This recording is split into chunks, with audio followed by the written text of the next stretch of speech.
Hello friends, नमस्कार दोस्तों। तो गाइज मैं हूँ पार्थ और आज के इस अमेजिंग वीडियो में मैं आपसे बात करूंगा कि कैसे आप आइल्स में एक अच्छा बैंड स्कोर आप ला सकते हो बहुत ही इजीली। तो गाइज आप ये वीडियो क्यों देख रहे हो? क्योंकि आपके बैंड नहीं आ रहे, या फिर आपको आइल्स के क्लास में रिजल्ट कम आ रहा है, या फिर गाइज आपको समझ में नहीं आ रहा है कि कैसे बैंड आएंगे। तो गाइज ये वीडियो आपके लिए, क्योंकि आज के इस वीडियो में आपके सारे के सारे डाउट्स मैं क्लियर कर दूंगा। आपने बहुत सारे वीडियोस देख लिए होंगे और आपने बहुत क्लास कर दिया, बट आपको समझ में ही नहीं आ रहा है कि कैसे मेरे आइल्स में एक अच्छा बैंड आएगा।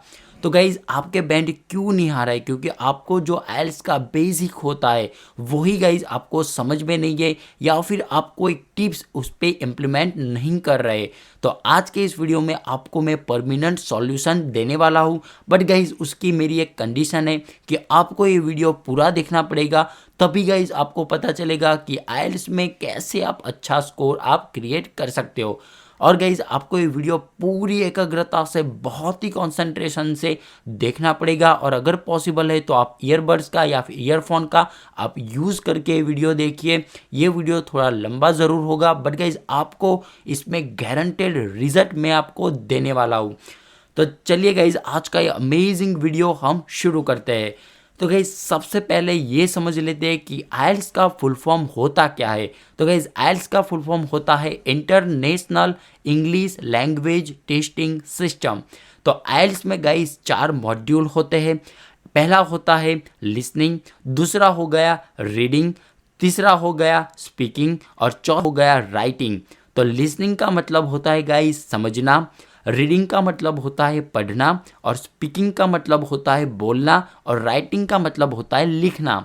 तो गाइस सबसे पहले ये समझ लेते हैं कि आइल्स को ये कॉलेज का सब्जेक्ट नहीं है। जो सबसे ज़्यादा गलतफहमी होती है वो ये होती है कि वो कॉलेज का एक सब्जेक्ट समझकर उसी वे से उस पर तैयारियां करते हैं, प्रिपरेशन करते हैं।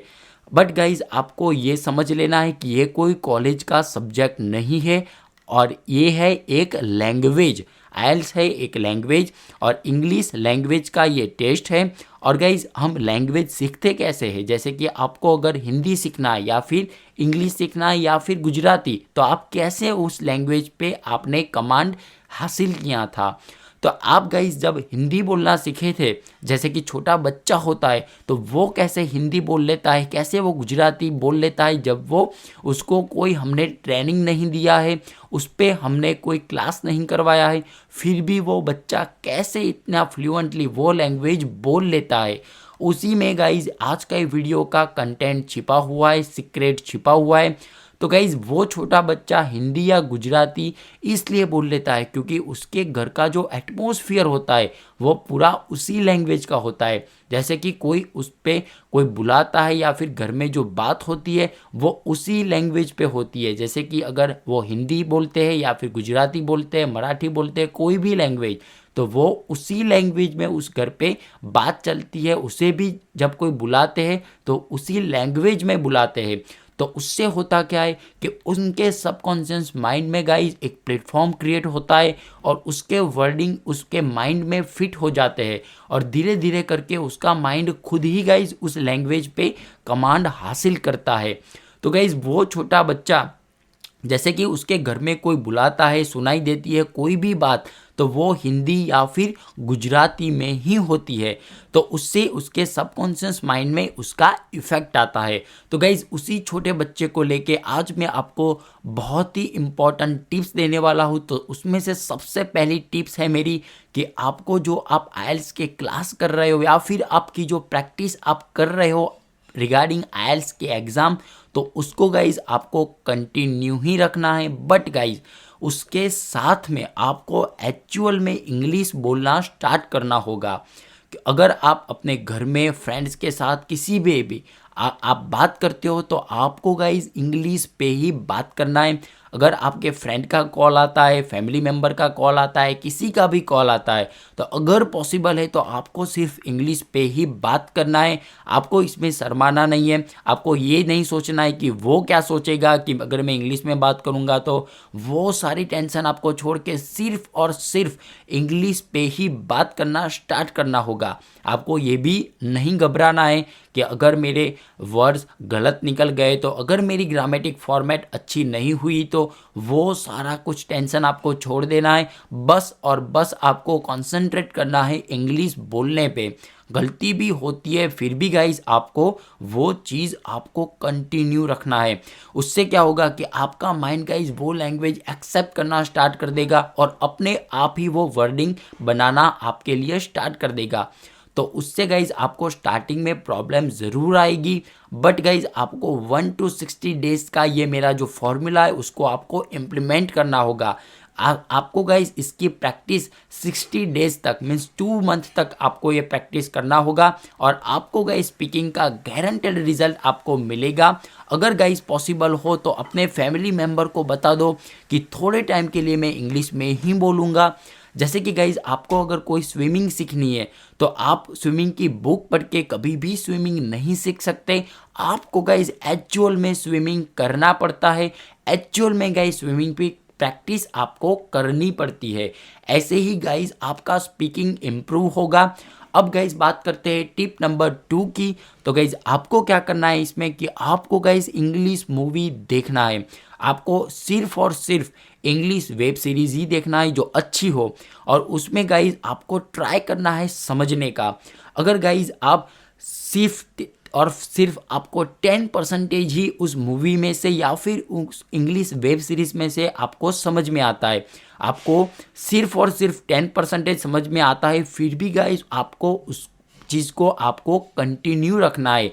जैसे कि वो छोटा बच्चा उसको स्टार्टिंग में कुछ लैंग्वेज समझ में नहीं आती, फिर भी घर के लोग जब इंग्लिश या हिंदी या फिर गुजराती उसी लैंग्वेज में जब बात चलती है तो वो छोटा बच्चा गाइज उसी लैंग्वेज पे उसका कमांड हो जाता है।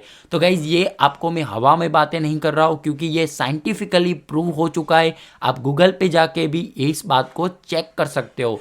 उन्होंने बहुत सारे साइंटिस्टों ने एक्सपेरिमेंट इस चीज़ पे किए हुए हैं कि उस छोटे बच्चे को अगर जैसे ही एटमॉस्फेयर में रखते हैं वैसे ही उसका माइंड डेवलप होता है। तो उस मूवी में जब आप देखेंगे कि एक्शंस होती है और उसमें वर्ड होते हैं, तो हमारा माइंड बहुत ही इजीली एक्शन और वर्ड्स दोनों को मिला के बहुत ही इजीली अंडरस्टैंड कर सकता है। अब गाइज मैं बात करता हूँ टिप नंबर 3 की। तो गाइज आपको क्या करना है कि आपको गाइज इंग्लिश का न्यूज़पेपर अपने घर पे स्टार्ट कर देना है और आपको गाइज वो इंग्लिश न्यूज़पेपर पढ़ना स्टार्ट कर देना है। आप times of India, DNA analysis, ऐसे बहुत सारे इंग्लिश के अच्छे अच्छे न्यूज़पेपर आपको बहुत ही इजीली सस्ते दामों में आपको मिल जाएंगे। तो आपको घर पे बोल देना है कि पापा मुझे 2 महीने के लिए मुझे इंग्लिश न्यूज़पेपर आप हमारे घर पे स्टार्ट करवा दो। आपको कुछ इंग्लिश बुकें भी पढ़ना है, जितना भी समझ में आए गाइज। अभी मैं फिर से ये बात रिपीट कर रहा हूँ कि अगर आपको 5% भी बात अगर समझ में आती है फिर भी गाइज आपको उस चीज़ को कंटिन्यू रखना होगा और इसको एक हैबिट बना देना होगा। तो उससे क्या होगा गाइज कि आपके माइंड में उसका बहुत ही अच्छा पॉजिटिव इफेक्ट पड़ेगा।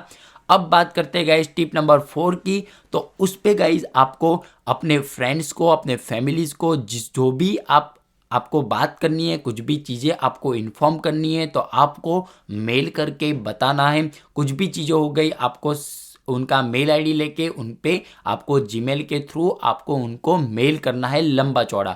तो उससे होगा क्या कि आपका माइंड बहुत ही इजीली उस पे समझने लगेगा, कैसे उस चीज़ को रिप्रेजेंट करते हैं, उसको प्रैक्टिकल वे में वो धीरे धीरे धीरे करके वो बातों को समझने लगेगा। आपको ये कभी भी घबराना नहीं है कि मेरा फ्रेंड क्या सोचेगा कि भाई इसको इंग्लिश की बहुत पड़ी है, बहुत इंग्लिश वाला हो गया है। आपको ऐसी कोई चीज़ का कभी भी गाइस शर्माना नहीं है, कभी घबराना नहीं है, बस आपको इंग्लिश स्टार्ट कर देना है। अगर आपके फ्रेंड का अगर मैसेज आता है व्हाट्सएप पे या किसी भी प्लेटफॉर्म पे